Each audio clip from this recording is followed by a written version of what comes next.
Paz e graça para você ligado na rede internacional de televisão. Está na hora, estamos começando o seu programa de reflexão, entrevistas e debates de cada noite da semana. Bem, nós sabemos que o mundo vai terminar com o juízo final. Até aqueles que não são cristãos conhecem essa doutrina, né? O fato de que cada ser vivo, principalmente seres humanos, né, hão de comparecer diante de Deus e prestar contas daquilo que fizeram ou deixaram de fazer nessa vida. O juízo final é conhecido de várias maneiras diferentes, sobretudo entre os evangélicos. O juízo final, grande julgamento, dia do Senhor, julgamento do grande trono branco, tribunal de Cristo.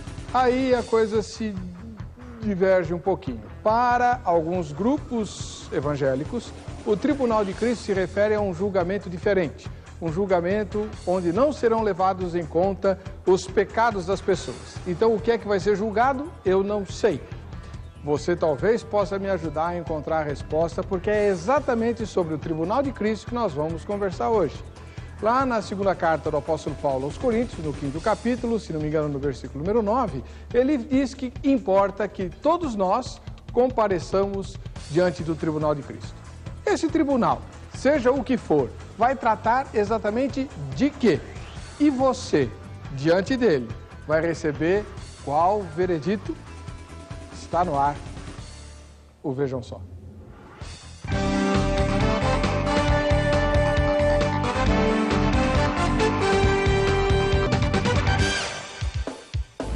Olá, é com alegria que começamos mais uma edição do programa Vejam Só.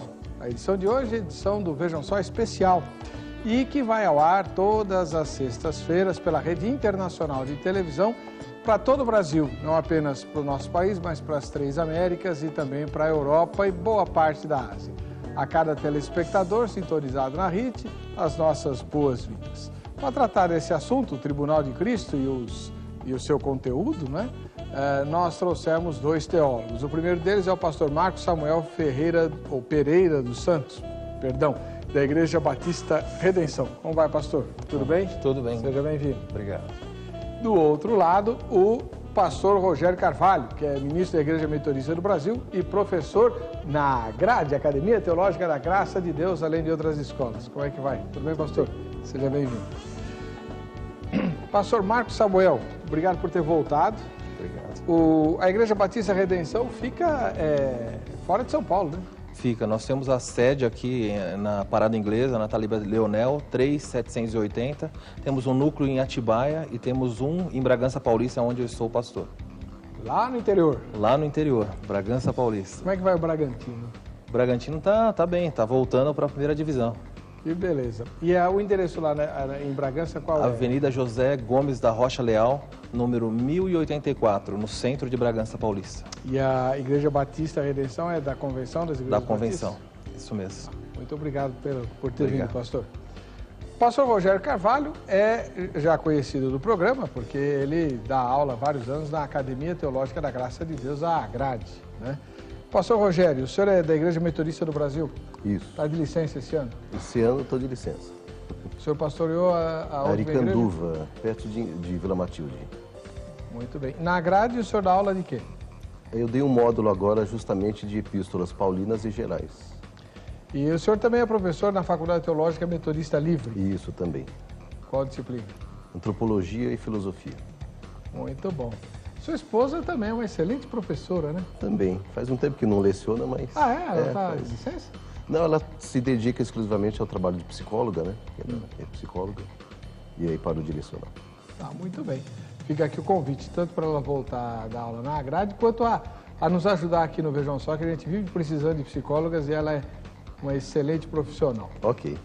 Bom, vamos à matéria. A repórter Carla Viana preparou uma reportagem que apresenta o tema de hoje. Vejam só. O apóstolo Paulo, depois de convertido, realizou grandes obras que lhe garantiram a coroa da justiça. Esta lhe foi conferida principalmente pela retidão do seu ministério otorgado por Deus. No entanto, na segunda carta enviada à igreja de Corinto, o apóstolo se incluiu em um julgamento que haveria de acontecer em um grande tribunal. porque todos devemos comparecer ante o tribunal de Cristo, para que cada um receba segundo o que tiver feito por meio do corpo, ou bem ou mal. A quem mais o apóstolo Paulo se refere em seu texto? Todos os mencionados seriam todos os homens sem distinção?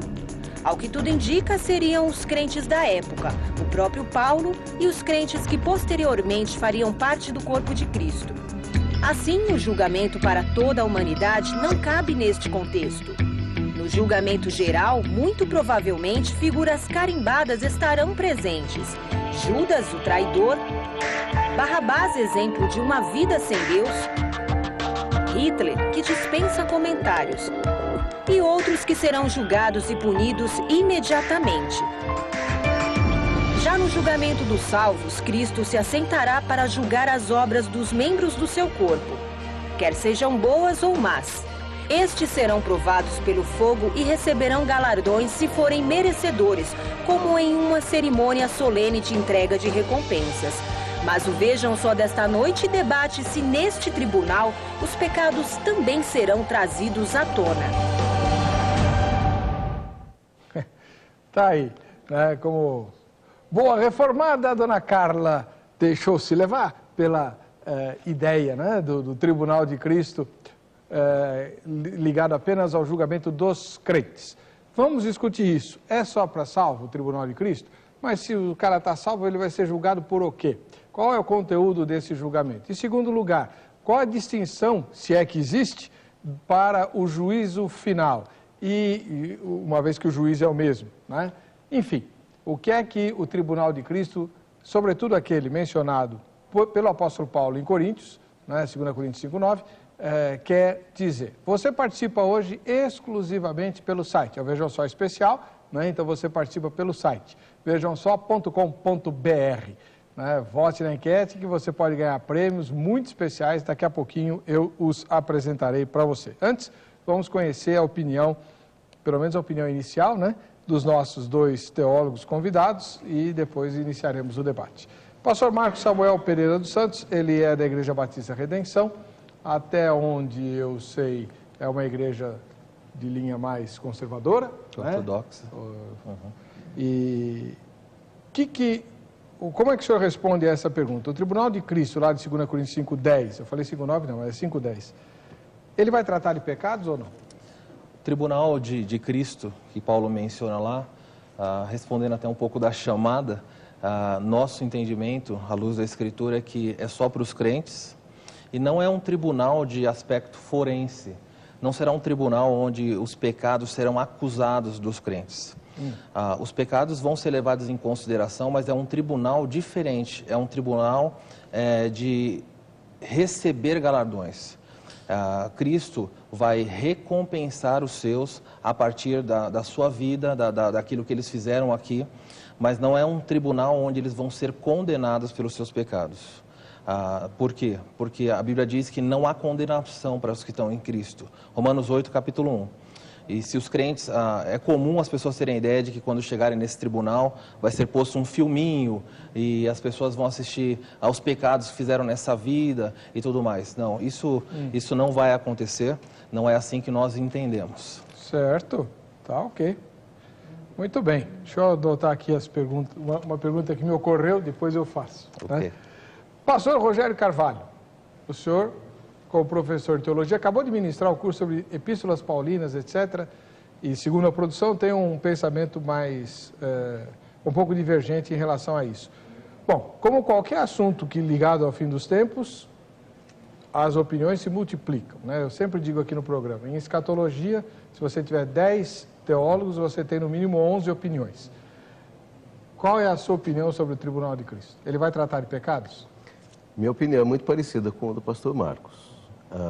As epístolas paulinas, em geral, tratam de uma forma muito semelhante esse tribunal para os crentes. Porque especificamente nesse texto, se nós olharmos o contexto da segunda epístola aos Coríntios, Paulo está fazendo uma certa defesa do seu ministério, fazendo uma defesa do seu trabalho ministerial, dele como cristão, inclusive. E dentro desse contexto é que ele diz, olha, as minhas obras né, serão de alguma forma julgadas. Existe um critério para julgar as obras de um cristão. E é nisso então que ele encaixa esse versículo. Então eu concordo, eu acho que existe também um critério por conta das obras dos cristãos. Só que há um problema, isso é a opinião de Paulo. E a opinião de Paulo não é igual em todos os lugares da Bíblia, ou seja, a gente não pode olhar Paulo como onisciente. A opinião de Paulo não está, por exemplo, da mesma forma no livro de Apocalipse. A opinião de Paulo, por exemplo, não está da mesma forma nos evangelhos. Por quê? Porque nós temos, na verdade, camadas de tradições diferentes a respeito do que significa a escatologia pessoal, que é o nome que nós damos a esse assunto, né? Ou seja, o que vai acontecer conosco depois da morte. Tá, muito bem. Os dois foram bem professorais, agora a gente vai ter que descascar isso, né, e trocar em miúdos. E você me ajuda pelo site vejamsó.com.br. A enquete de hoje é a seguinte, para você participar. O Tribunal de Cristo, usando como referência bíblica, 2 Coríntios capítulo 5, versículo 10. Esse Tribunal de Cristo tratará de pecados ou não? 3 respostas. Sim, não e não sei, que é a minha, né? Como sempre, tá bom? Vote na enquete e você pode ganhar prêmios. No próximo bloco eu os apresentarei a você. A Marilda de Arapoti, no Paraná, ela diz assim: não, eu creio que seja para a coroação dos galardões. E aí ela cita: e se alguém sobre esse fundamento, que é Jesus Cristo, formar um edifício de ouro, prata, pedras preciosas, madeira, feno, palha, a obra de cada um se manifestará. Na verdade, o dia, né, dia ou Tribunal de Cristo, a declarará, porque pelo fogo será descoberta, e o fogo provará qual seja a obra de cada um. Se a obra que alguém edificou nessa parte permanecer, esse receberá galardão. 1 Coríntios, capítulo 3, versículos 12 a 14. Segundo essa passagem bíblica, eu creio que seja para avaliar as obras de cada um dos seus santos. Isso que a Marilda acabou de dizer, pastor Marcos, por que não se aplica ao ímpio também? Por que não se aplica ao ímpio? É.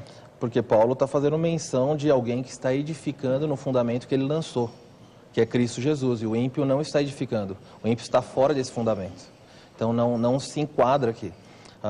Aliás, nesse texto mesmo, Paulo vai dizer que se a obra de alguém for queimada, todavia ele vai ser salvo. Então está falando de salvos, não de ímpios. Perfeitamente. Agora, nesse texto, o apóstolo Paulo usa a expressão o dia, né? Cadê? Formar o edifício, o dia a declarará. E essa expressão a respeito do dia do Senhor e tal, sempre foi identificada nos profetas como o dia do juízo final, não é? Sim, é identificada como o dia do juízo final. Algumas vezes o dia do Senhor se refere a um período, a um dia específico, no Antigo Testamento lhe dava, às vezes como um período de 7 anos finais. Mas aqui Paulo está fazendo menção a um evento onde ele vai avaliar tudo que foi construído a partir do alicerce que ele lançou, Cristo Jesus. Então tá, então agora só para a gente poder destacar. O juízo final é aquele evento que antecede o estado eterno, né? Quer dizer, exatamente. É o julgamento do grande trono branco, de Apocalipse 21 e tal. Os perdidos serão lançados no lago que arde com fogo e enxofre, onde já estão a besta e o falso profeta nessa hora, e os salvos entram na Nova Jerusalém. É isso. Esse é o juízo final. Sim, o juízo final é o trono branco. E o Tribunal de Cristo? Onde é e quando é? O Tribunal de Cristo, nós entendemos que isso acontece logo depois do arrebatamento da igreja, com os crentes, isso acontece no céu. Então, só os salvos participam desse juízo. Então, não outra coisa. É uma outra coisa. Outra evento ocasião, separado. outro lugar, tudo. O Tribunal de Cristo é um tribunal que antecede até o milênio. Quando Cristo volta com a igreja, os santos já foram julgados. Já foram julgados. Tá. Daqui a pouco eu aperto o senhor um pouquinho. Pastor Rogério, o senhor também concorda que o Tribunal de Cristo seja no céu, após o arrebatamento, etc? Não, eu acho que isso é uma posição dispensacionalista. Quer dizer, não necessariamente dos dispensacionalistas, eu diria que o dispensacionalismo é que propaga melhor essa posição. O fato de Paulo não dizer que não é para não crentes, que o tribunal não é para não crentes, não significa que não seja. Pode ser também. Aliás, Paulo ele não define claramente se é para crente, se é para não crente, se é para toda a humanidade. Se ele não define, a gente também não pode presumir, né, de que é só para crentes ou que é só para não crentes. Eu penso que o tribunal é um só. É um juízo final. O juízo final, para todos. Se vão receber galardão ou se vão receber juízo, isso é uma definição que será feita naquele momento. Por isso o julgamento. Por isso o julgamento, exatamente. Então, agora, é importante destacar outra coisa.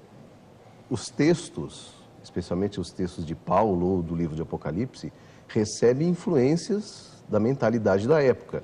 Temos que lembrar aqui que o cristianismo paulino ou até mesmo o joanino receberam influências do helenismo do mundo grego, da tradição judaica tardia, que de onde vem, por exemplo, a ideia de ressurreição. Né? Ressurreição não é uma doutrina pensada dentro do cristianismo, é pensada no judaísmo tardio, que aliás nem é do judaísmo. Na verdade, a primeira vez surge na história, na cultura, a ideia de ressurreição surge no zoroastrismo, desculpa, que é uma influência iraniana, né? Da Pérsia. Né?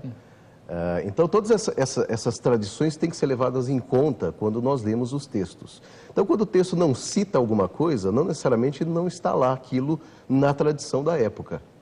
O senhor é, teologicamente falando, amilenista?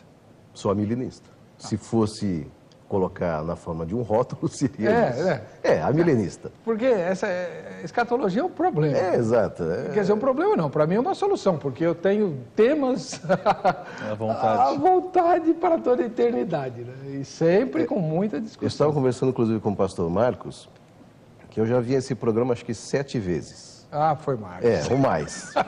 Pelo menos essa já é a 4ª vez que eu venho falar de escatologia.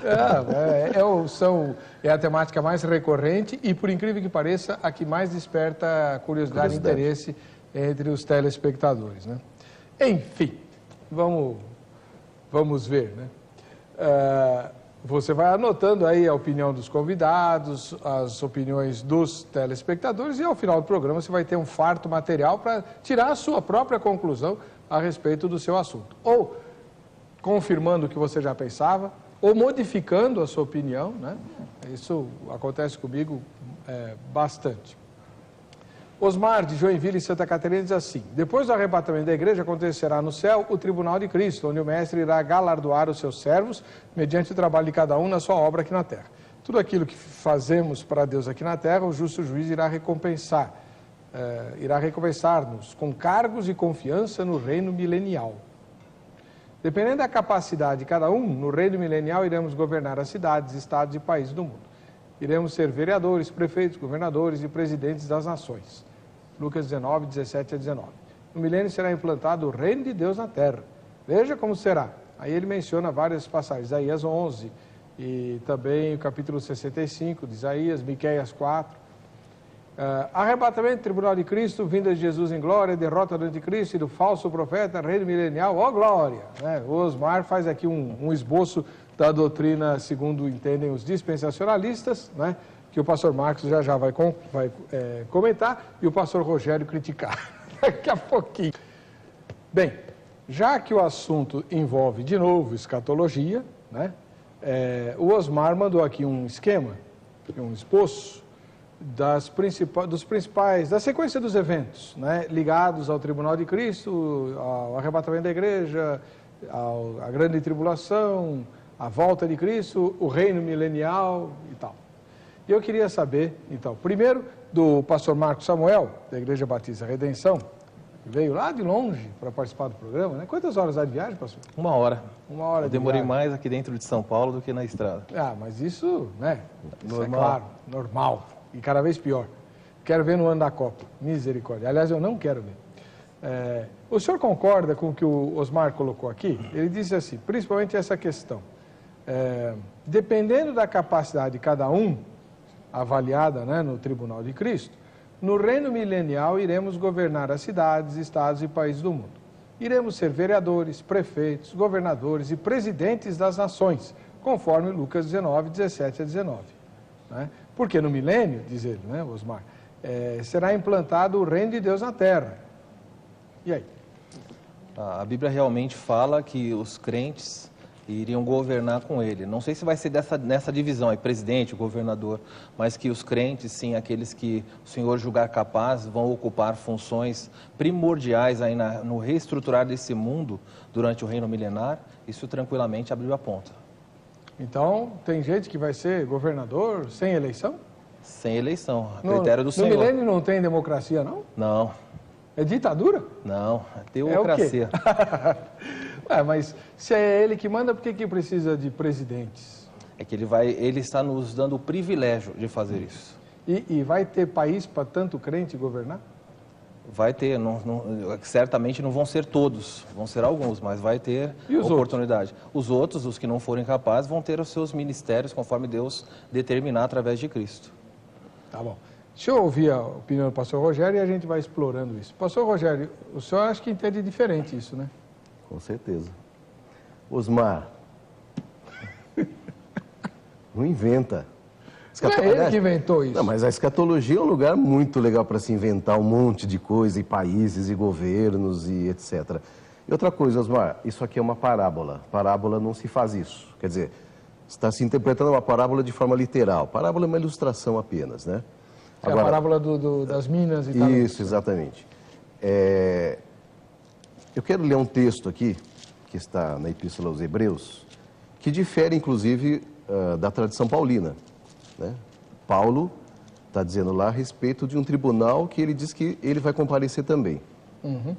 Agora, Hebreus diz assim, capítulo 9 de Hebreus, a partir do versículo 27. Da mesma forma como o homem está destinado a morrer uma só vez e depois disso enfrentar o juízo, assim também Cristo foi oferecido em sacrifício uma única vez, para tirar os pecados de muitos, e aparecerá segunda vez, não para tirar o pecado, mas para trazer salvação aos que o aguardam. Ou seja, me parece muito simples, né? É um tribunal, juízo, ponto final. Esse negócio depois vai governar, se israelita vai ser salvo na tribulação, se a igreja vai passar ou não pela tribulação. Eu acho que são muitas invenções que, na verdade, a gente não encontra no texto bíblico. Outra coisa que acho que é um problema hermenêutico, ou seja, um problema de interpretação do texto bíblico. A gente mistura as coisas. A gente associa textos com outros textos que, na verdade, não estão dizendo a mesma coisa. A gente junta os textos de uma maçaroca só e interpreta como se fosse o mesmo sentido, o mesmo significado. Eu sou contra esse tipo de visão. Não é uma das regras hermenêuticas fazer a Bíblia se explicar a si mesma? Se for dentro do seu próprio contexto, né? Porque temos que lembrar que a Bíblia não é um livro. São 66. É um conjunto de 66 livros. E que deve ser respeitado os seus contextos, né? Os pensamentos, as ideias não são iguais. Por exemplo, mandamentos são dados a Israel, não são mandamentos à igreja.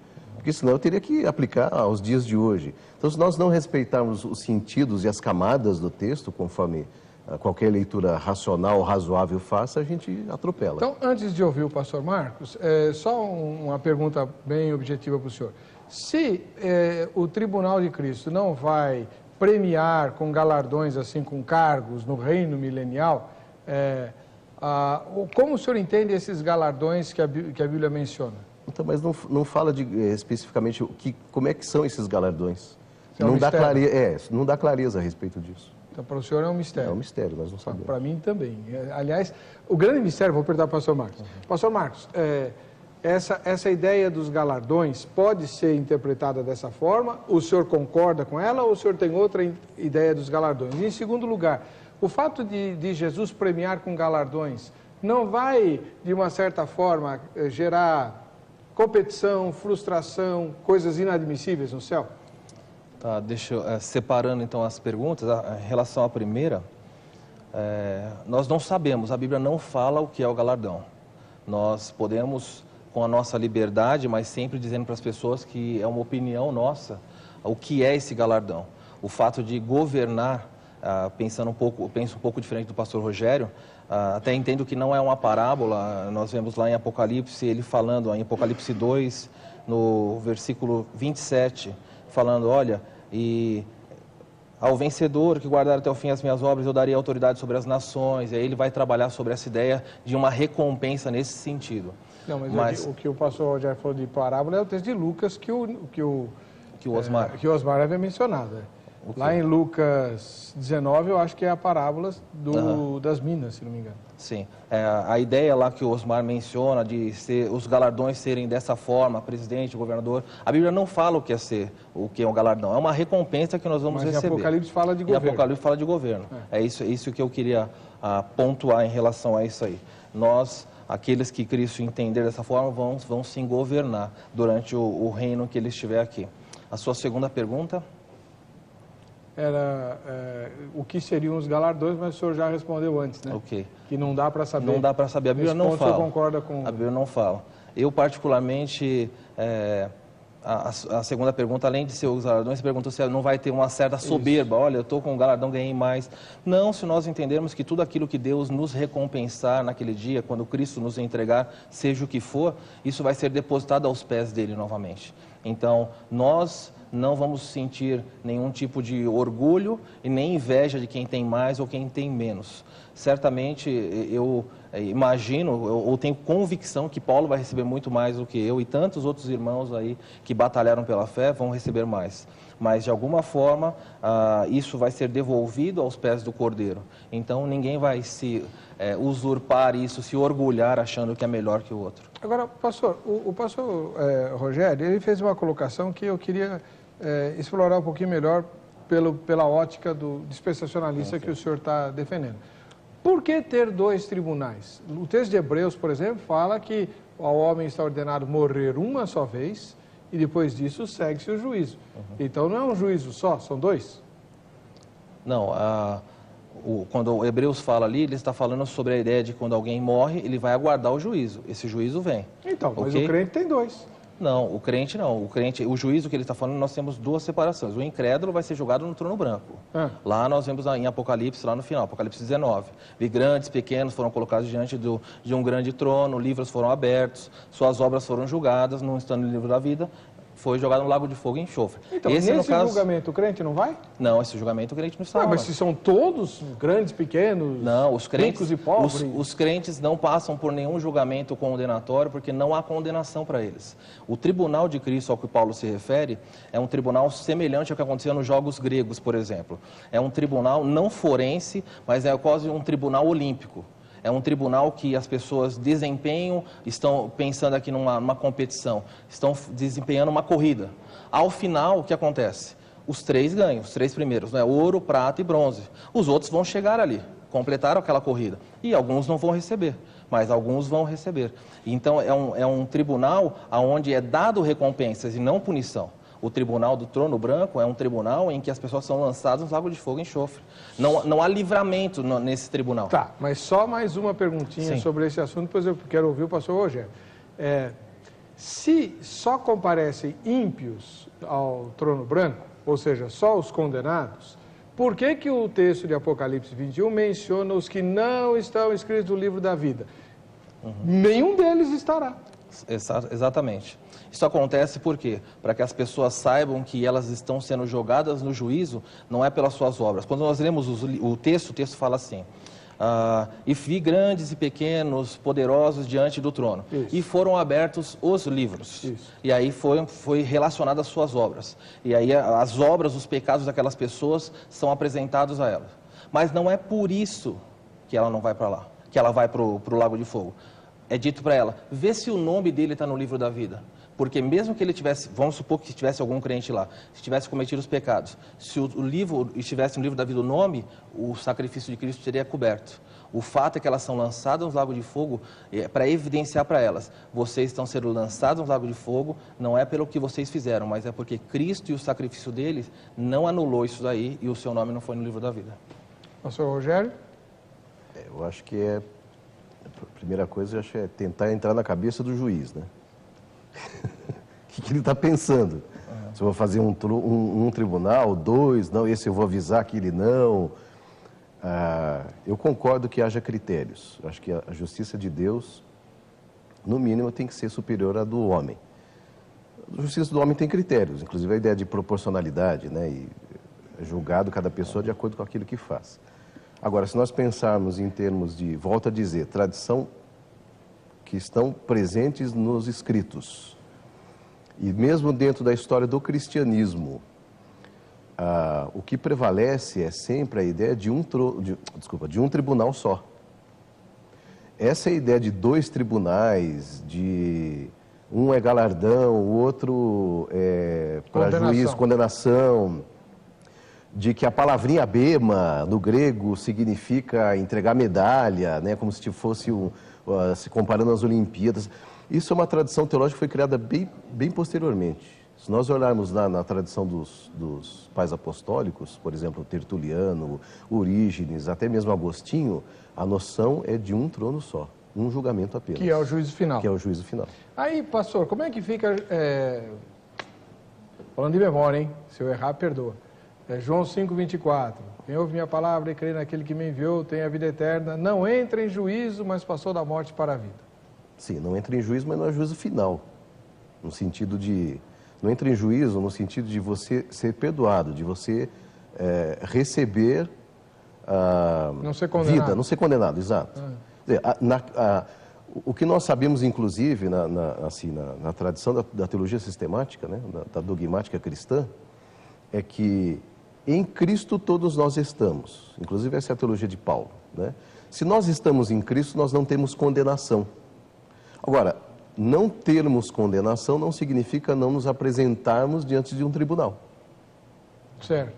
Até porque quem vai dizer se estamos salvos ou não vai ser o tribunal. Justo. A gente pode até ter a certeza de salvação, mas é o tribunal que tem que proferir isso. Por isso que eu falei, não dá para entrar na cabeça do juiz. É que no caso nós dispensacionalistas entendemos que o tribunal não vai dizer se eu sou salvo ou não. O fato de eu estar no tribunal de Cristo, eu já sou salvo. Por isso, separação. Por isso a separação. Aí passou. É um tribunal de recompensa e o outro é um tribunal de condenação. Então, forense. Já que a gente está nesse ponto, eu estou tentando resistir à tentação, mas não vou conseguir. Não tem a ver com o tema de hoje, mas tem porque também é uma questão escatológica. O que é o tribunal nas nações? O julgamento das nações é um terceiro julgamento? É um terceiro julgamento. Misericórdia, mas vocês dispensacionalistas gostam de... Não somos nós, a Bíblia trabalha dessa forma. O julgamento das nações? O julgamento das nações. O que é o julgamento das nações? Nós temos o tribunal de Cristo, a igreja arrebatada, há um tribunal no céu, e aí então a noiva é adornada finalmente a um casamento. Quando Cristo volta com a sua noiva a essa terra... Para reinar. Então ali nós vamos ter, quando ele voltar para cá, antes de instituir o seu milênio, o julgamento das nações. Mateus capítulo 25. E aí ele vai separar o quê? Aqueles que se converteram durante a tribulação, que são deles de um lado, ovelhas e cabritos. O julgamento de Mateus capítulo 25. Onde ele dá para você. O julgamento das nações, se é novamente separação entre salvos e perdidos. Porque as nações estão reunidas ali. Todas as nações se ajuntaram contra o povo de Israel e contra o Messias e contra os que salvaram na tribulação. As nações se reuniram sob o comando do anticristo. Certo. Por isso, todas as nações, sem distinção, vão ser julgadas. Eu tenho um pouco de dificuldade em entender exatamente o que é esse julgamento. Então, por exemplo, vamos supor, o Irã vai ser julgado? O que acontece nesse julgamento? A Líbia vai ser Esse julgamento é um julgamento onde decide quem vai entrar no milênio vivo, em carne e osso. Mas em termos pessoais ou em termos de nacionalidade? Não, em termos individuais. Está falando as nações, porque há pessoas de todas as nações reunidas ali. Mas aí... Ok? Os indivíduos estão sendo julgados, e há indivíduos de todo povo, língua e nação ali. Tá. Mas e quem que não vai entrar no reino milenial? Quem não entra? Aqueles que não são de Cristo, que não se converteram, que receberam a marca da besta, que não têm a sua vida no... E eles vão para onde? Eles vão para o inferno. Mas isso não é só dali 1000 anos? Não. No trono branco é lago de fogo e enxofre, são lugares diferentes. No inferno, hoje, quem morre sem Cristo está no inferno sofrendo espiritualmente. A Bíblia fala que no final, deu o mar aos seus mortos, há uma ressurreição. Por quê? Porque quem é ímpio hoje e não se converteu, ele não pecou só espiritualmente, ele pecou com o corpo também. Então claro. Deus traz à existência o corpo, recebe o espírito e lança no lago de fogo corpo e alma. Peraí, professor. Desculpa, eu estou um pouco confuso. Voltando um pouquinho. há uma ressurreição de ímpios no início do milênio? Não, não. Há uma ressurreição de ímpios no final do milênio, na hora do... A segunda ressurreição, Exatamente. a última. O ímpio morreu, foi para o inferno, espiritualmente está sofrendo. Deus, no trono branco, chama a existência dessa pessoa para dar o veredito final. Para lançá-la no lago Exatamente. de A pessoa acha... Normalmente as pessoas têm a ideia de que o inferno é o pior lugar para estar. Não, a Bíblia fala que o inferno é lançado nesse lugar. Esse inferno que o senhor está descrevendo é aquele para onde foi o rico da parábola do rico e do Lázaro. Tá. Agora, o julgamento das nações, então, é a separação entre os cabritos e as ovelhas para entrar no reino milenial. Exatamente. Então só entram ovelhas no reino milenial? Só entram ovelhas. Então quem é que o diabo vai seduzir no fim do milênio? Os que vão nascer desses daí, de carne e osso. Que belos crentes esses, hein? Que Não. Tem filhos eles são crentes. no reino governado por Jesus e os filhos se perdem? Infelizmente, eles continuam com a natureza pecaminosa. Pastor, precisa de muita fé para crer nisso. É a Bíblia. Acho que o pastor Rogério pensa diferente. Eu já li numa teologia sistemática de um dispensacionalista, dizendo sobre essa parte de que israelitas serão salvos na tribulação e que crentes se trairiam no milênio, etc. E na hora dele dar a fundamentação teológica, é porque ele está pedindo um princípio teológico, né? Na hora de dar a fundamentação teológica, ele apenas diz assim, nós temos que acreditar porque para Deus tudo é possível. Poxa, aí eu fiquei de boca aberta, porque eu estava lendo um livro pedindo um princípio teológico, se eu tenho que acreditar apenas nisso, né? Então, eu acho que acreditar é uma coisa, mas acreditar com fundamentação teológica é outra coisa. Apocalipse não compartilha das mesmas ideias de Paulo. Apocalipse é uma coisa e Paulo é outra. O problema é que quando eu quero encaixar as epístolas de Paulo, os profetas do Antigo Testamento, o Evangelho e o Apocalipse numa coisa só, aí a gente rebola, aí tem que começar a inventar coisa, né? Tem que começar a associar texto, inventar camadas que não existem, julgamentos que não vão acontecer, porque só está escrito em um lugar. Aí fica difícil. Agora, eu vou ter que chamar o intervalo.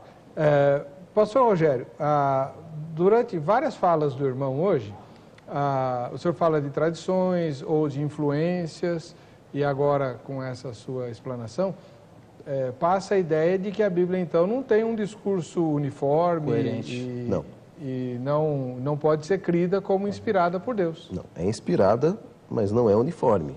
E eu não entendo por que... Como é que eu posso saber, então, o que vai acontecer? Pois é, eu não entendo por que alguma coisa, no caso o texto, inspirado, tem que ser totalmente uniforme e unívoco, se não é um livro só. A Bíblia é um conjunto de livros. Mas e o Espírito Santo? Sim, mas a gente aprende... Bom, então a gente tem que jogar a hermenêutica fora. A hermenêutica que a gente aprende, inclusive, no seminário, a gente tem que jogar fora. Eu interrompi o senhor, queria que o senhor explicasse, depois a gente... Como é que a gente pode falar para o crente na igreja, olha, creia na Bíblia, é a palavra de Deus, o Espírito Santo a inspirou e é aqui que a gente encontra a fundamentação para aquilo que a gente crê para a nossa fé. Então, as dúvidas presentes, nós até estávamos falando sobre isso, os problemas dos temas escatológicos. As dúvidas presentes nos temas escatológicos não estão presentes só nos temas escatológicos, estão presentes em vários outros temas. Por quê? Porque não há uma unidade de pensamento. Não só nas tradições que são criadas depois, em termos doutrinários, na história da igreja, mas no próprio escrito bíblico. O próprio escrito bíblico respeita um contexto próprio. Quer dizer, Paulo partilha, e isso nós vemos nas epístolas, né? Paulo partilha de uma opinião muito interessante a respeito do que é escatologia pessoal, ou seja, como é que é o tribunal de Cristo. Mas não é igual ao que nós vemos, por exemplo, no livro de Apocalipse. O livro de Apocalipse vai expandir alguns temas, alguns assuntos que Paulo nunca falou, nunca comentou sobre isso. Então, ele acrescenta coisas, mas não nega. Não, exato, não necessariamente nega. Complementa. Agora, esse acréscimo, né? Esse acréscimo, muitas vezes, contradiz aquilo que é dito em outro lugar. Esse é o problema. Como eu acabei de falar aqui em Hebreus, por exemplo. Por exemplo, aquilo que é dito aos Hebreus, nós não encontramos em Paulo. Então eu tenho que ler a mesma coisa? Não. A ideia de um juízo só. De um juízo só, exato. Paulo fala de um juízo, em geral, relacionado a crentes. Sim. Porque ele está falando a crentes. Mas ele não está negando que Não está, exato, aquilo que eu tinha falado. Ele não está negando. O fato dele não dizer não significa que. Mas o que eu quero dizer é o seguinte, temos que tomar um cuidado para que cada texto seja respeitado dentro do seu contexto, dentro da sua própria unidade. Porque senão, ou seja, eu não sou contra dizer que o acréscimo, o agregado, né? Ou seja, a gente vai aprendendo a cada coisa. O problema é juntar isso tudo num lugar só. E fazer disso uma grande doutrina. É isso que a teologia sistemática faz. Pois é. Ué, não é? Eu tenho, nesse caso aí, penso diferente do pastor Rogério. Por isso que eu estou no debate. Eu penso diferente porque eu até teria um certo temor de olhar para os textos bíblicos e falar que há uma contradição. E mesmo em autores diferentes, em épocas diferentes. Aliás, a Bíblia, a beleza da Escritura é justamente isso, que ao longo de 1.600 anos, 40 autores, eles, sem se conhecer, eles falam e há uma harmonia. Há uma harmonia, eu diria até perfeita. Uma harmonia, eu não consigo ver contradição. Mesmo nós estamos conversando aqui, eu não consigo lembrar de sequer uma contradição entre Paulo e o autor de Hebreus, entre Paulo e o livro de Apocalipse. Eu consigo olhar na escatologia uma harmonia perfeita. Podemos fazer, lógico, o senhor é dispensacionalista, eu também já fui, né? Onde a gente consegue pôr num sistema, né, de pensamento tudo aquilo que... o senhor deve ter visto, eu era criança, ia um pessoal... eu esqueci agora o nome da missão. Bom, não importa. Eles põem um mapa assim na parede da igreja, que é de fora a fora. Já viu esse mapa? Já vi. Né? Da criação até o juízo final, com todos os detalhes da história, tudo.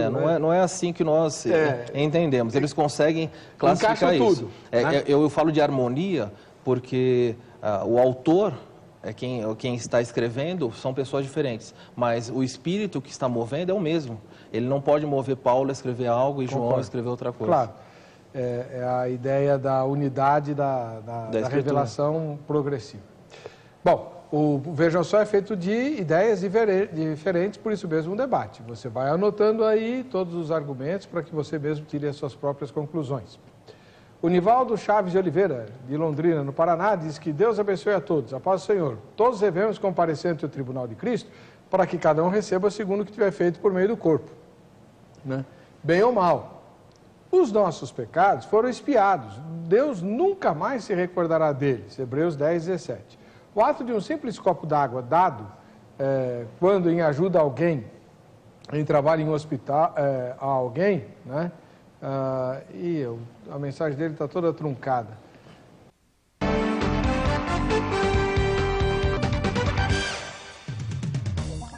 Voltando com o programa Vejam Só. Hoje o Vejam Só é especial. Sua participação se dá exclusivamente pelo site vejamsó.com.br. A nossa repórter foi ao reduto lá dos evangélicos aqui na capital de São Paulo, na Rua Conde de Sarzedas, né? Onde tem um monte de crente fazendo compra. Graças a Deus está diminuindo o número de pirataria lá, né? Mas ainda tem. E perguntar para os transeuntes a respeito do Tribunal de Cristo. Vamos ouvir o que ela apurou. Vejam só. O Tribunal de Cristo de 2 Coríntios 5:10 tratará de pecados ou não? Creio que não. Creio que ali Deus passará como que aquele filme, né? Aquele filme que todos dizem que um dia passaremos, que Deus julgará as nossas obras, né? Aqueles que tomaram sua decisão e aceitaram Jesus como Salvador aqui na terra, né, em vida, estarão garantidos, né? Uma vez salvos, sempre salvos. Mas creio que os salvos passarão nesse dia e ali serão recompensados. Creio que, sendo o Tribunal de Cristo, ele vai avaliar aquilo que são os nossos atos, as nossas atitudes, e isso será exposto para a nossa julgação, para a nossa salvação ou para a nossa condenação. Ali ele vai fazer o julgamento, então eu acredito que sim, vai tratar de pecado sim, né? De tudo que nós temos feito hoje, com certeza a gente vai arcar com contas, prestar conta no Tribunal de Deus. Sim, tratará de pecados e também de todas as suas obras, né? De tudo aquilo que você fez aqui na terra, seja bom ou seja ruim, vai ser julgado perante Cristo. Quando você for julgado pelas suas obras, vão estar inclusos os pecados, porque tudo aquilo que você deixou de fazer como obras, você cometeu um pecado. Opa, é verdade. Esse último depoimento, pastor Rogério, lembra aquele texto, e aquele que sabe que deve fazer o bem e não o faz, nisso está pecando. Acho que é Tiago, né, que fala a respeito disso. Mas o senhor não falou, né? Vai tratar de pecado ou não? Vai tratar de pecado, sim. Eu acho que... porque é o juízo final. Como eu falei, tem critério, né? Precisa de critério. Tá certo. Pastor Lelson Dias Lopes, da cidade de Filadélfia, na Bahia. Eu quero crer que não se trata de pecados, pois o salário do pecado é a morte. E nesse tempo, quando no tribunal, é bom lembrar que já estaremos em corpos glorificados e não no corpo corruptível. Então, estará descartada a hipótese de ser pecado. Não sei, pastor. Nós não vamos, o julgamento não vai ser com base naquilo que nós vamos fazer lá no céu, mas o que nós tivermos feito aqui na terra, enquanto a gente está com o corpo corruptível. Né? Aí ele continua. No tribunal, estaremos recebendo o galardão pelas obras. Acredito que este mal... o texto fala, eu ia perguntar para o senhor. Receber bem ou mal que tiver feito por meio do corpo. Então, acredito que esse mal que vamos receber por meio do corpo é o seguinte: vamos passar vergonha por deixar de ter feito tantas coisas que eram nosso dever e por fazer outras que apenas perdemos tempos em fazê-las. O certo é que vamos passar vergonha no tribunal, paz. É isso? Esse texto, quando menciona que nós vamos receber pelo bem e mal que nós tivermos feitos por meio do corpo, nós precisamos atentar um pouquinho à gramática grega. Quando ele fala a palavra mal, Paulo não usou dois termos que comumente ele usaria. Seria a palavra pôneros e a palavra kakos. Mas nesse texto especificamente ele usa a palavra faulos, que pode ser bem traduzida como inútil, leve, sem valor. Então nós vamos ser julgados e vamos ser recompensados pelo bem ou por aquilo, e vamos perder naquilo que foi inútil que nós fazemos. Não o mal moral aqui, não o mal ético, mas aquilo que foi sem valor. Então não vai haver punição no tribunal de Cristo? Não. Só recompensa? Nenhuma punição. Precisamos entender aí o aspecto punitivo. A única punição, se fosse esse o termo, seria assim: a ausência de receber algo que Cristo poderia nos dar. Então nós vamos deixar de ser recompensados e não punidos. É uma distinção aí clara. Volto a dizer, não é aquele tribunal forense em que o juiz fala inocente e culpado, mas aquele tribunal esportivo onde ele fala assim: você merece ouro, você merece prata e você merece bronze. Invertendo um pouquinho, pastor Rogério, já que o senhor entende que o tribunal de Cristo é o juízo final, onde todos comparecem, e pensando nos perdidos, né? Que é uma questão que incomoda muita gente também na igreja, né? A pessoa está perdida, tá bem, então ela não vai para o estado eterno com os salvos. Ela não vai para Nova Jerusalém, ela vai ser lançada no lago que arde com fogo e enxofre. Ela vai sofrer a mesma punição que um terrível pecador como Hitler, por exemplo, ou esse julgamento também regulamenta a extensão do castigo? Vamos pensar aqui em termos de maldade. Mal. O ser humano que pratica o mal enquanto essência é igual para todo mundo. Tá? Agora, volto a dizer, tem critérios. Tem proporcionalidade, quer dizer, é proporcional àquilo que fazemos também. Quer dizer, eu também acho que o julgamento, enquanto pena, qual a pena que você vai receber, deve ser proporcional. Isso eu estou deduzindo também. Não tem lá. Assim como não tem para galardão, também não tem para... Estou deduzindo que seja isso, não tenho certeza.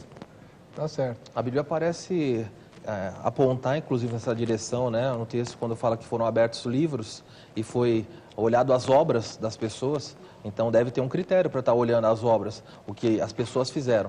Embora a condenação, o destino é o mesmo, a Bíblia não nos fala, mas parece apontar nessa direção realmente de uma distinção aí. Guaraci Andres Júnior, da capital paulista. Temos que ouvir e obedecer à voz da consciência para andarmos com a certeza da redenção. Essa consciência pode ser educada, esclarecida dentro dos princípios cristãos para nos conduzir a decisões retas e justas, mesmo em situações duvidosas, levando-nos a abraçar o bem em detrimento do mal. Se o Tribunal de Cristo tratará de pecados, eu não sei. O que sei é que tem uma ferramenta chamada consciência que pode me livrar da prática do mal e devo fazer o melhor uso dela para nesse importante evento, para que nesse importante evento eu me apresente o mais digno possível. Agora sim é sábio. O que o tribunal vai fazer, eu não sei. Eu sei que eu tenho que me sair bem. Tá certo? Giane de Santa Luz, na Bahia. Acredito que não, pois o salário do pecado é a morte e nesse tempo não haverá mais pecado. Ou não. Não, aí que está, Jane, mesmo comentário que eu fiz para o outro internauta. Nós estaremos num estado diferente desse, mesmo que seja o juízo final, né, pastor Rogério? Não é mais no planeta Terra.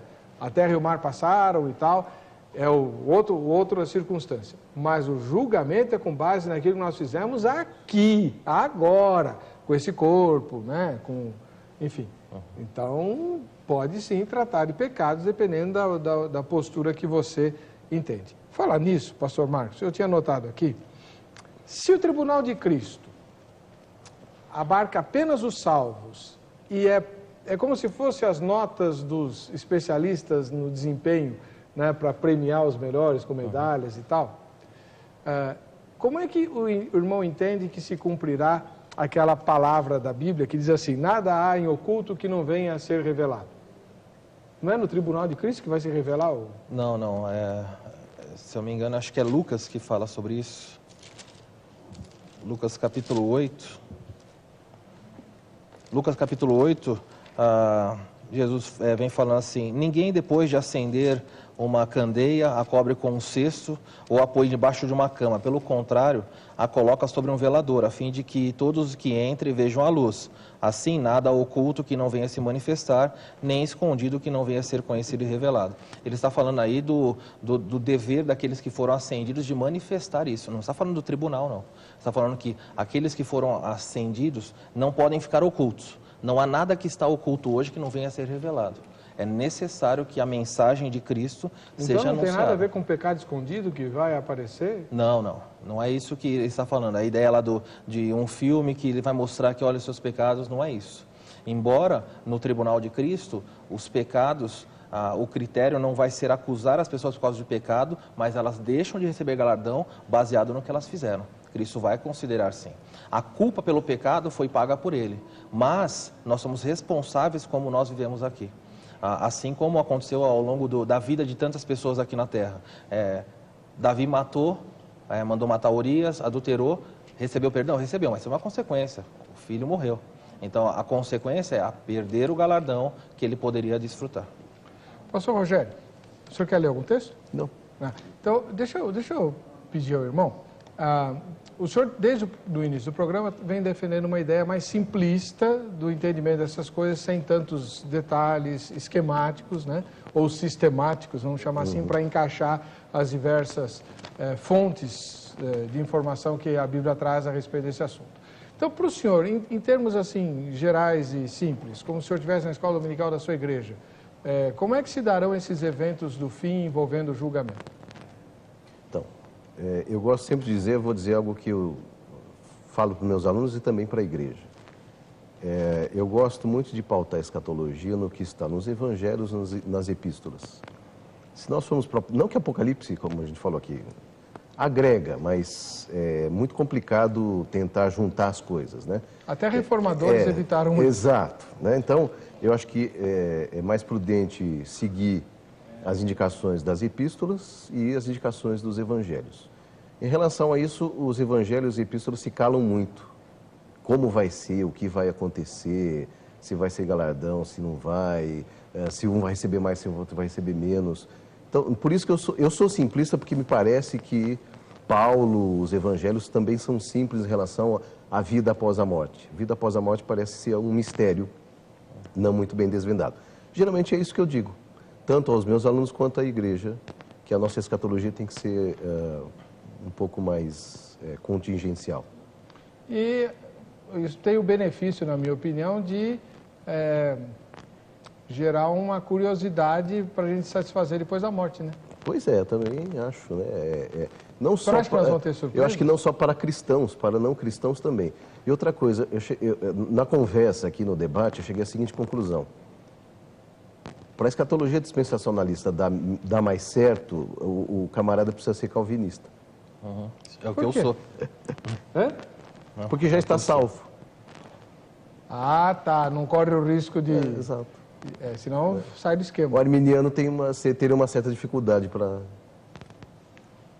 Bom, eu sou metodista, eu sou arminiano. Né? Pois é. Por isso não dispensacionalista. Pois é. Bom, Luiz Xavier, de Boa Nova, na Bahia. Graça e paz. Aquele que não conheceu o pecado, o fez pecado por nós, para que nele fôssemos feitos justiça de Deus. 2 Coríntios 5:21. Os salvos em Cristo não terão de temer julgamento, porque Deus há de trazer a juízo toda a obra e até tudo que está encoberto. Olha lá. Olha. Quer seja bom, quer seja mal. Funcionará como uma espécie de chancelaria para carimbar o passaporte. Preocupante é para aqueles que não aceitaram o Senhor Jesus como Senhor e Salvador. Mas aí, né, pastor Marcos, quem não aceitou Jesus como Senhor e Salvador não vai subir. Não. Então não vai comparecer. O crente não tem que carimbar passaporte. O crente já tem um passaporte carimbado pelo que Cristo fez na cruz. Não é lá que vai carimbar. Não. Sem Cristo, ninguém chega nesse tribunal. É o tribunal dele. A ponto de Paulo falar que aqueles que esperam nele, quando nós vemos o texto de Coríntios, 2 Coríntios, que é o texto dessa noite, nós falamos do versículo 10. Mas se olharmos todo o contexto do 1 até o versículo 10, Paulo fala, olha, nós que estamos nesse tabernáculo terreno, olha, estamos ansiando ser revestidos por um outro tabernáculo, não feito por mãos, mas nossa morada eterna. Ele está falando de salvos, certamente. Não, nenhum crente poderia, nenhum ímpio poderia descansar nessa promessa aí. Bom, o ímpio não pode descansar nunca. Não né? pode. Por isso que eu estou falando. Se a pessoa esperar para chegar lá e falar, olha, julgue a minha causa aqui, vê o que eu fiz para carimbar o passaporte, não. Isso não vai acontecer. Mas no juízo final ele pode alegar isso? No juízo final ele pode alegar o que ele quiser, mas o destino dele já está definido. Não tem jeito. O senhor continua defendendo a ideia de que nenhum salvo comparecerá no julgamento do grande trono branco? Eu e a Escritura, continuamos pensando lá. Onde que tem a base na Escritura para dizer? Lá, nós vemos lá, Apocalipse 19. Já vimos aqui que o tribunal de Cristo está acontecendo aqui em 2 Coríntios, e lá ele fala, Apocalipse 19, ele diz assim, vi também trono e aqueles que foram, aquele que se assentou no trono, de qual fugiu o céu, a terra e tudo mais. Ele vem falando várias coisas, ele fala, os mortos foram julgados segundo as suas obras. Deu o mar, a morte, o além entregaram seus mortos e foram julgados um por um segundo as suas obras. E aí o texto diz assim no versículo 14, então a morte e o inferno foram lançados no lago de fogo, esta é a segunda morte. Sim. Se essa é a segunda morte, isso se aplica aos ímpios, porque lá quando nós olhamos aqui no começo do capítulo, ele vai dizer assim, bem-aventurado aqueles que não têm, que creem em Jesus, que não vão participar dessa morte. Versículo 6, bem-aventurado e santo é aquele que tem parte na primeira ressurreição, e sobre esses a segunda morte não tem autoridade. Sim, pastor. Então a segunda morte aqui é só para ímpios. Eles foram lançados no lago de fogo e enxofre. A segunda morte é o lago que arde com fogo e enxofre. Mas o versículo seguinte, que o senhor não leu, fala que os salvos, aqueles que têm o nome escrito no livro da vida, entrarão na Nova Jerusalém. Não é? Não. E se alguém não foi achado escrito no livro da vida, esse foi lançado no lago de fogo. Tá, ou seja... E depois, não fala o destino dos salvos? Não, depois começa o capítulo 21, e vi novos céus, nova terra. Mas a Bíblia não foi escrita em capítulos. Pastor Rogério, me ajuda aí. Sei que o senhor não gosta de Apocalipse, mas... Como eu disse, tem um grande problema em relação a, por exemplo, definir o que é primeira ressurreição, segunda ressurreição, o que é primeira morte, segunda morte, porque nós não vemos isso em outro lugar. Só está em Apocalipse. Então, essa é a minha dificuldade.